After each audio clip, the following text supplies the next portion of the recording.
Next, let's take a look at the transparency option for the puppet tool. If I click on the object, we know that we create a mesh shape. But if we take a closer look, we're also creating an effect. So if we use F3 on the keyboard, we can open up the effects control to see what's going on.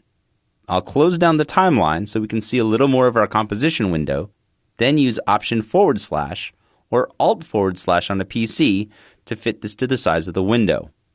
Notice in the effects control window, there is an On Transparent button. If I click this, nothing appears to happen. The reason nothing appears to happen is that I need to create a region of transparency. I'll undo this, then delete the puppet tool. Instead, what I'll do is create a mask shape. I'll use the pen tool to create a mask shape, perhaps around the eye.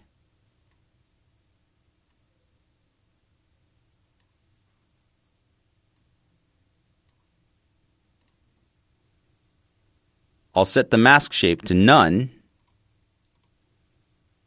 so the mask shape itself has no value over the pixels in the image.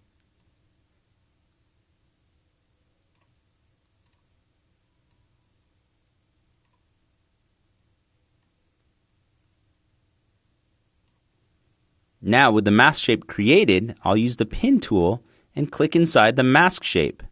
Notice that when I click inside the mask shape, the puppet pin is using the mask shape as the boundary for where it's going to draw the mesh. We'll zoom in using the period key on the keyboard, then holding down the space bar, navigate over to see more of the eye.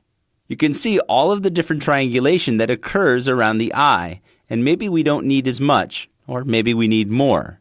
Additionally, we may need more expansion to cover more of the pixels around the outside of the eye, and around the outside of the mask shape that we created. We'll change the expansion value to about 8. We'll also set some more puppet pins around the outside of the eye and a puppet pin in the center. Now we have puppet pins on the white part and near the dark part of the eye with other puppet pins around the outside. And we can animate the eye by manipulating the position of all of these puppet pins. However, we may only want to see the value of the puppet mesh itself. We don't need the rest of the body of the octopus. This is where we'll use On Transparent. Now we're only seeing the values described by the mesh.